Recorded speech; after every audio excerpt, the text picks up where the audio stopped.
Hey everybody, welcome back and thank you again for joining me. Writing the ending of a book is very difficult.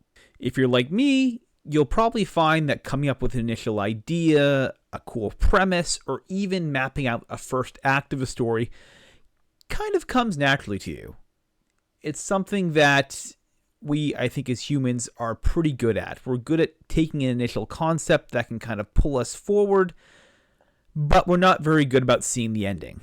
Unfortunately, this is just how the human brain works. We see the short term. We see beginnings, but we really can't calculate or fathom how things are going to end. And as such, what happens with our projects is that we often get to the end of a first draft of a story, perhaps even the end of a second or third draft, and we realize, man, our third act is terrible. And so the question becomes then, how do we fix it? How do we actually craft a really good ending to a story? Famous screenwriter and probably my personal favorite of all time, Billy Wilder, had once said that if you have a third act problem, the issue is actually a first act problem. The meaning behind the quote is that your third act really is just the payoff. The ending of a story is simply the result of a promise made in the first act. And so, if there's an issue with your third act, it's not so much the payoff that's the problem, it's that you didn't set up a good enough premise or a good enough promise at the start of the story to justify what happens at the end of it. This advice is about as true as any advice I think anyone could ever offer on writing a good third act or writing a good ending. If there's an issue with your ending, the real problem is most likely with your first act. But assuming that your plot works, assuming that your first act does set up a good enough payoff for the third act to actually resolve, there are some other considerations to keep in mind which might be derailing your work a little bit. The first problem could be that you simply are not going far enough with your initial concept and premise. I don't necessarily mean with your plot either. What I'm talking more about is the idea of your concepts not being explored enough. For example, if I talk about Jurassic Park, we know what the story is going to be about. It's about dinosaurs. And with it, there's a certain area of exploration. The idea of, with emerging cloning technologies now, should humans play God? Should we bring back things from the dead? Can it be done? Is that a step too far for humanity? Now, both the book and the film introduced this idea and paid off very masterfully. We all get the concept. In fact, we get it so much that every single version of Jurassic Park that's come out after that, every new film, deals with the same issue. And we all get to the same point every single time. Often why those sequels are just not particularly that good. But imagine now if it wasn't. Imagine if Jurassic Park never really explored the idea of humans and what our role is with creation of new species, or I suppose reviving old species. It would feel flat. A lot of the plot elements could still be there. You could still even have dinosaurs, but it wouldn't feel the same. We would have felt very left out if he had not really brought those issues to the forefront here. And thankfully he did. But for you with your story, you might also find that I've got certain ideas, certain concepts, certain themes I'm trying to explore that you simply don't. The plot can still work, but if you're not exploring those themes sufficiently, if you're not answering some of those ideas that you've prompted, it's going to feel very flat. Another issue is that your story just might not be satisfying the implicit guarantee that you've made with your audience. Your story might also not be satisfying the initial premise of the genre. Certain genres have certain tropes, and if your story is building up in a certain way, we expect a payoff. That's a bit vague, so let me give an example here. I recently read a sci-fi book where the story was about space battles. That's actually what it was about. Battles taking place in space between spaceships of humans and aliens. And the story was building up to this very anticipated climax between the humans and the aliens. Unfortunately, it was not a particularly interesting battle and the climax felt kind of flat. The reason why is the author of the story wrote in a very minimalist style. They wrote very matter-of-factly, which is fine, but there was not a lot of scenes of action written out on the page.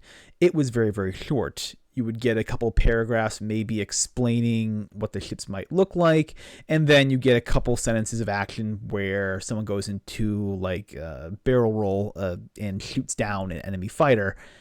And that's kind of it. There's not a lot of discussion of explosions. There's not a lot of vivid scenes and vivid moments.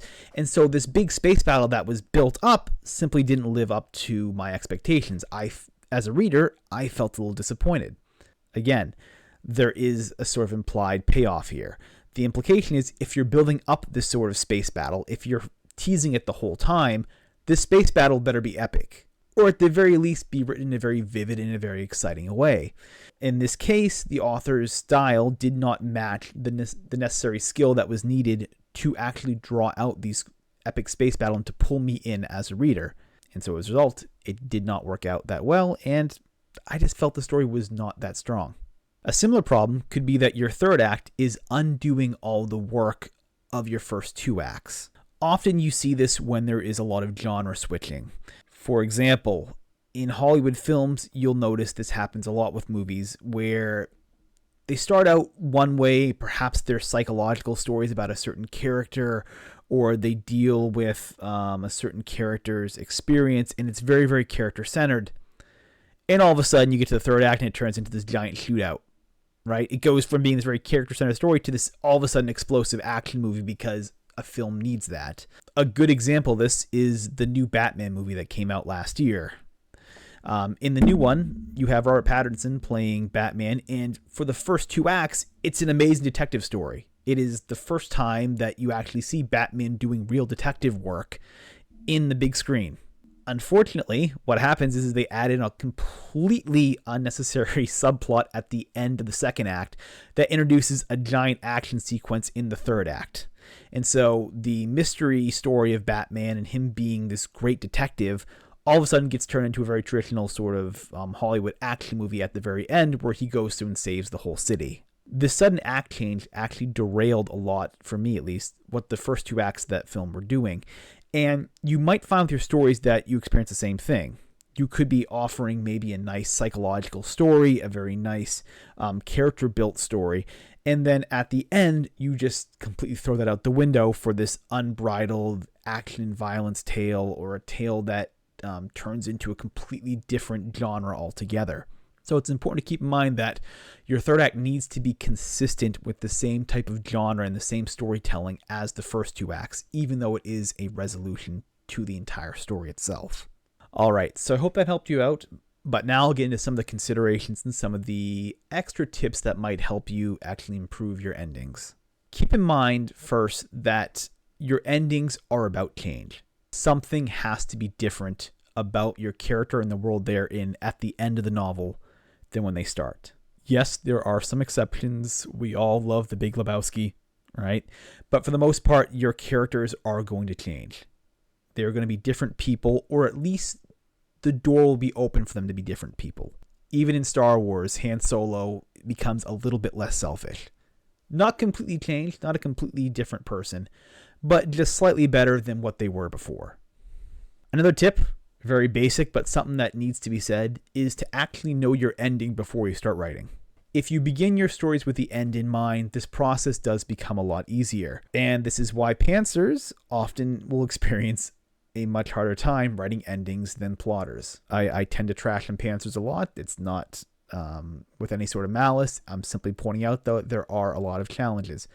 And again, pantsing is one of them. Perhaps the most famous pantser of all time is Stephen King, and the endings of his books are very well known for being unsatisfying. The reason why is he starts off with an initial idea, has no idea how to pay it off, and just writes to the end of how he feels is entertaining. This can sometimes work if you don't care about the ending. There are some writers that don't. Some writers that view the ending of their stories as kind of superfluous things, that the journey you experience while reading is what matters. The emotional roller coaster I take you on matters far more than how it ends. I can simply dash off a quick little third act resolution here and you'll be happy. Or so the feeling goes. But if you clicked on this video, I imagine you probably are one of those people that actually does care about your ending and does care about how your story leaves an impression with your readers. And so I recommend starting with an ending in mind first. Third tip is kind of what I mentioned before, but just summarized, which is remember the tropes. Remember your audience's expectations. If you're going to be writing in a certain genre, you have to stick to the conventions of it until you're skilled enough to break it. And so keep that in mind. Your audience is going to open a book, like I said before, that's a mystery, with the understanding that eventually there is going to be a mystery and some sort of resolution. Don't break that convention unless you are good enough to do it. And even then, that's a very deliberate act. So remember, you are writing usually within some sort of convention, some sort of trope, and keep to that. And the final thing is to leave hints.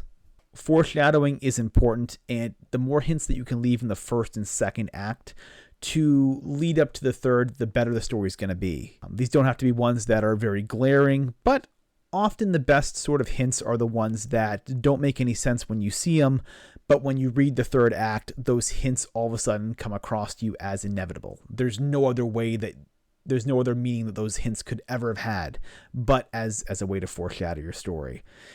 There's an art to doing it. There's an art to foreshadowing, and maybe I'll explore that in a video, but keep that in mind. If you're writing third acts that simply don't have any kind of foreshadowing at all, that could be why your ending doesn't feel so satisfying. It helps to get to the end, and when you go, oh, that's what that thing earlier meant, that's an awesome feeling. As a reader, that is one of the coolest feelings you'll ever have, right? And so I'd recommend for you to go back and add in a bit more foreshadowing, add in a few more hints if you have not done any yet. It will only make your story sound much better and only make your audience much happier when they get to the ending. All right, and that's it. So I hope you liked this video. If you found that it helped you, please give it a thumbs up. And with that, I'll be back next week. Thank you so much for watching this, and I hope you all have an excellent writing journey.